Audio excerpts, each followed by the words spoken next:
Hi everyone, Jai Shri Ram. So as we anticipated, there would be lots of chops and changes, lots of sacking and resignation following Pakistan defeat in the ongoing Cricket World Cup in India. So Pakistan has been eliminated from the group stages itself. They were failed to reach the knockout stages of this World Cup. Like any other World Cup tournament, they were below par in last many 50 overs World Cup. And similar thing happened in this edition as well. Even they are very pathetic in this tournament. So as expected, it resulted in the multiple resignation of each and every support staff. Can you imagine, guys, one bad World Cup and they made everyone go away? And not even a single person from the support staff have been able to retain its position. They have sacked everyone. And Inzamam was the first one who was made the scapegoat of all of this. He was a chief selector at that time and he was dropped on the basis of conflict of interest. They made Inzamam, the legend who helped them winning the 1992 World Cup. They have alleged that he's been involved in the conflict of interest because of his nephew Imam Ulaq playing in this World Cup for Pakistan. My views on Pakistan cricket is very pathetic.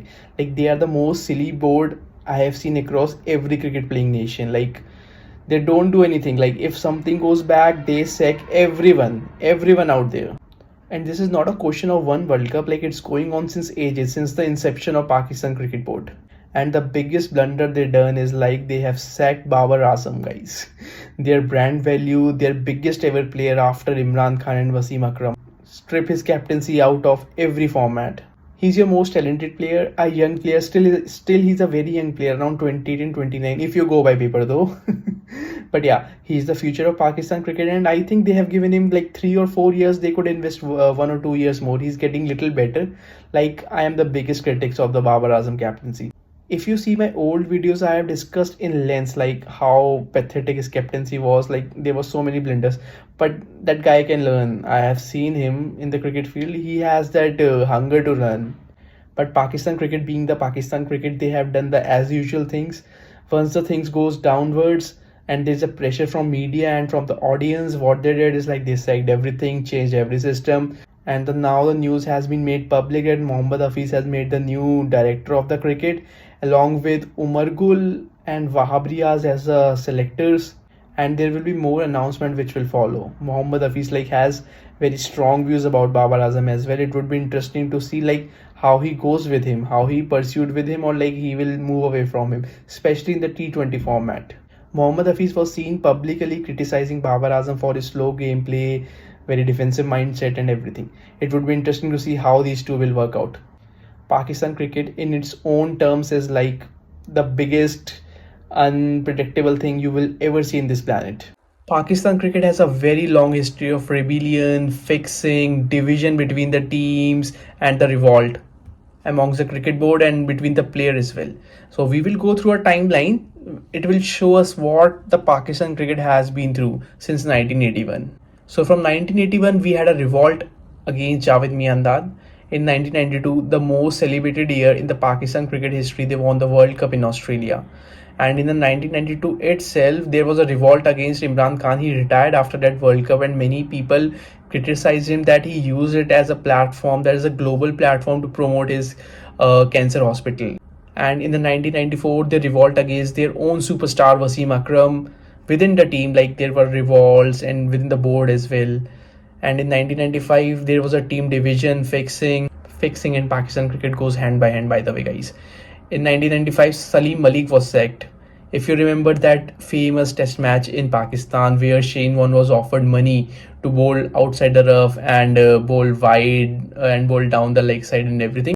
But Shane Warne refused to take money, even though like Australia loses that test match by a very thinnest of margin. But yeah, it came out, Shane Warne reported to the match official, and Shane Warne later revealed in an interview that Salim Malik has offered him the money to bowl the wrong deliveries and to manipulate the things.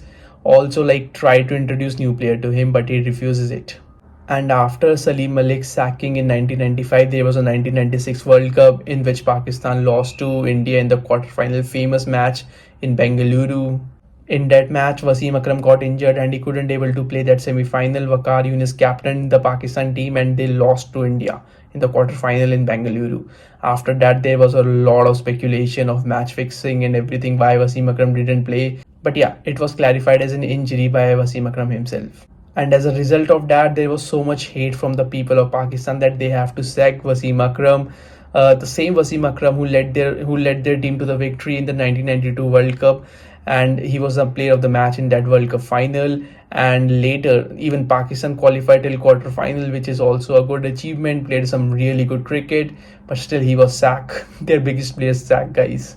And in 1995 there was a NAB Justice Qayyum, which resulted in the fining for 5 players including Wasim Akram, and life ban for the couple of players.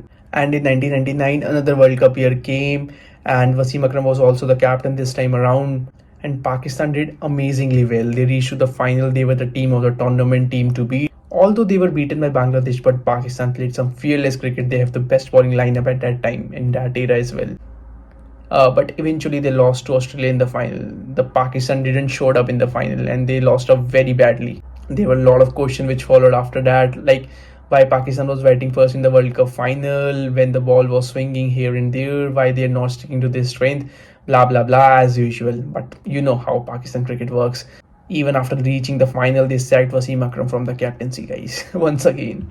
And in 1999 they have the presidential pardon. And then 2003 Pakistan again playing the World Cup, this time in South Africa. They lost to India initially, and they later ruled out of the World Cup and didn't make it to the knockout stages. And at that time Waqar Younis was captaining the Pakistan team, the legendary Waqar Younis. So, and after the World Cup, Wasim Akram and Waqar Younis, the greatest superstar to ever come from Pakistan, have been sacked and has been dropped. Later, both of them announced their retirement the same year. And in 2003, Rashid Latif, the interim captain, also had to resign due to the various reasons. Like he was the only person who was against the match fixing at the time, and like he was bravely stand against all these allegations and question them. As a result, he was forced to resign by the board. So another World Cup came in 2007, one of the darkest World Cup in the history of both India as well as Pakistan. They both got knocked out in the initial stages of the match. India lost their match to Bangladesh, and Pakistan on the other hand lost the match to Ireland. It was a very controversial tournament. Even Pakistan coach Bob Woolmer back then in the 2007 World Cup died in between the tournament. There were many speculation, many theories about him, but we will discuss it later, guys. After the disappointment of 2007 World Cup, Inzamam-ul-Haq retired and has resigned as the captain. And in the same year, Shoaib Malik became the new Pakistan captain in 2007 World Cup, T20 World Cup. He led the team to the final, but later on he was removed from the captaincy as well. And at this point of time, it is not shocking to me at all. And then come 2009, one of the most celebrated year in Pakistan cricket history.